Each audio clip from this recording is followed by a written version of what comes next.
All right, well, let's hit up a couple of these things. Little Barn Brewing asks, "Hi, Adam.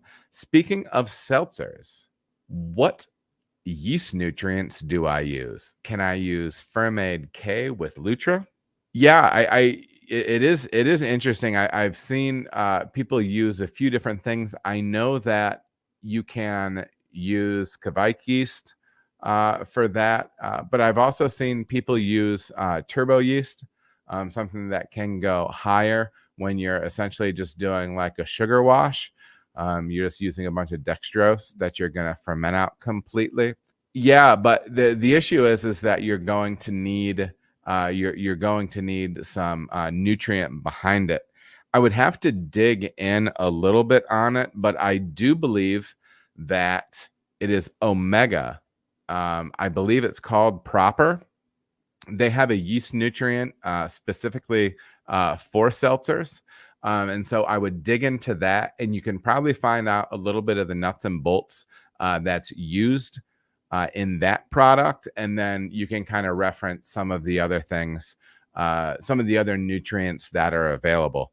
A lot of times that's what I'll try to do. I'll try to look at if there's a product specifically made for something, get into the data sheet on it or into the description of the product, and then kind of break that down and then jump onto whether it's BSG, Country Malt, whatever supplier you're using, and pull the data sheets on whatever yeast nutrients they have and see how you might be able to piece something like that together, something that will fit your needs. The reason that we are talking about a specific yeast nutrient when we're doing something like that, if we use traditional brewer's yeast in a all sugar fermentation, which oftentimes that's what a seltzer fermentation is, you're going to end up running into some stalled fermentations not going as far down as you want, and potentially some off flavors from that as well.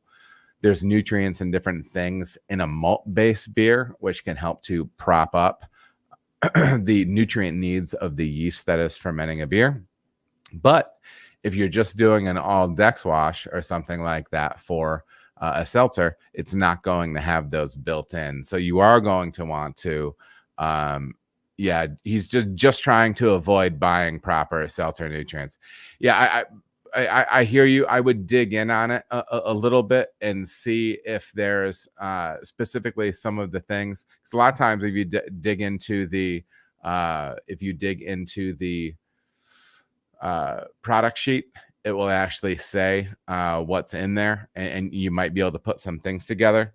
If I had some time if this was a question I got ahead of time, and this is one of those that I would have to do a little digging on. So I'll just set you on the path that I would take with this. I do know that when I've worked at places that have done this, I don't have a tremendous amount of experience with it. But when I have seen it, they were not using proper, and they were. You could probably get away with something called either AYF or Yeast X. Dig into that a little bit, and you can probably get away with using something like that. Maybe with a little bit of splash of additional zinc as well. I would jump back to some of the stuff that we've done. Just search zinc in my video playlists, and you can come up with some stuff like that. But I know that in the past I have used either AYF or Yeast X in order to cover your bases. So you might be able to pull it together with something like that. So, and those are cheap and pretty readily available. It sounds like Little Barn Brewing, and if you're going to be making seltzer, if you are on the pro side and there's something you don't have in hand right now, you might be able to hit up some of the other folks around you, or a homebrew club if you're on the homebrew side. So that would be my take on it, Little Barn. I appreciate you being in the chat and dropping that question for me.